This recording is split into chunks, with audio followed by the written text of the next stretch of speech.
बातमीपत्राच्या पहिल्या भागात आपलं स्वागत आणि आता बातम्या पाहूयात विस्तारानं। निगेटिव्ह नॅरेटिव्हचा बादशाह असणाऱ्या आमदार सतेज पाटील यांचं फ्रंट डोअरचं राजकारण कोल्हापूरच्या जनतेनं संपवलं आहे।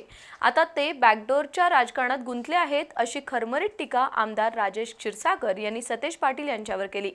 महायुतीनं एक दिलानं प्रचार केल्यामुळे कोल्हापूर महापालिकेवर भगवा फडकला असून आगामी 5 वर्षात शिवसेनेलाही कोल्हापूरचं महापौर पद मिळेल असा दावा आमदार राजेश क्षीरसागर यांनी पत्रकारांशी बोलताना केला।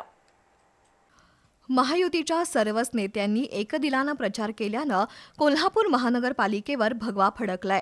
भाजप मोठा भाऊ असला तरी पुढील 5 वर्षात शिवसेनेलाही महापौर पद मिळेल, शिवाय राष्ट्रवादीचाही योग्य सन्मान राखला जाईल असं आमदार राजेश क्षीरसागर यांनी सांगितलं। शिवसेनेला महापौर पद मिळालं नाही तरी चालेल, पण काँग्रेससोबत कदापि जाणार नाही असंही क्षीरसागर म्हणाले। यावेळी आमदार सतेज पाटील यांच्यावरही क्षीरसागर यांनी जोरदार टीका केली। निगेटिव्ह नॅरेटिव्हच्या बादशाचं फ्रंट डोअरचं राजकारण कोल्हापूरच्या जनतेनं संपवलं असून आता ते बॅकडोअरचं राजकारण करायला लागलेत अशी बोचरी टीका आमदार सतेज पाटील यांच्यावर केली।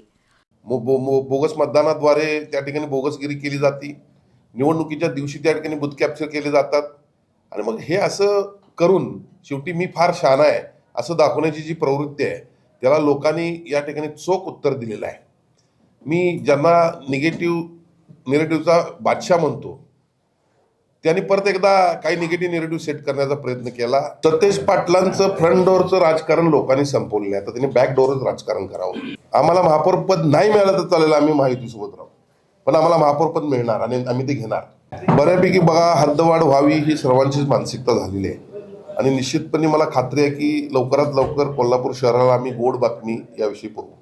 4 प्रभागांचा एक प्रभाग झाल्यानंतर महापालिकेची ही पहिलीच निवडणूक होती, त्यामुळे काही ठिकाणी समन्वयाचा अभाव होता, पण विधानसभेसारखाच मतदारांचा ट्रेंड राहिला आणि महायुतीला महापालिकेत सत्ता मिळाली। कोल्हापूरच्या पेठांमधील 20 पैकी 16 नगरसेवक महायुतीचे निवडून आले आहेत। मात्र कसबा बावड्यात बोगस मतदान आणि दहशतीचं राजकारण झालंय अशी टीका क्षीरसागर यांनी केली। शिवसेना पक्ष आणि चिन्हाच्या सुनावणीबद्दलही त्यांनी भाष्य केलं।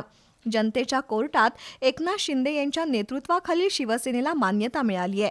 न्यायालयाचा निकालही जनतेच्या कोर्टासारखाच लागेल असा दावा त्यांनी केला।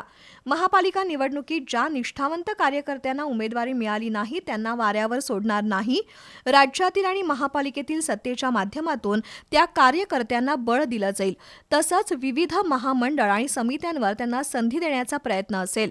कोल्हापूरची हद्दवाढ करण्यासाठी आता ताकदीनं प्रयत्न केले जातील असंही आमदार क्षीरसागर यांनी सांगितलं।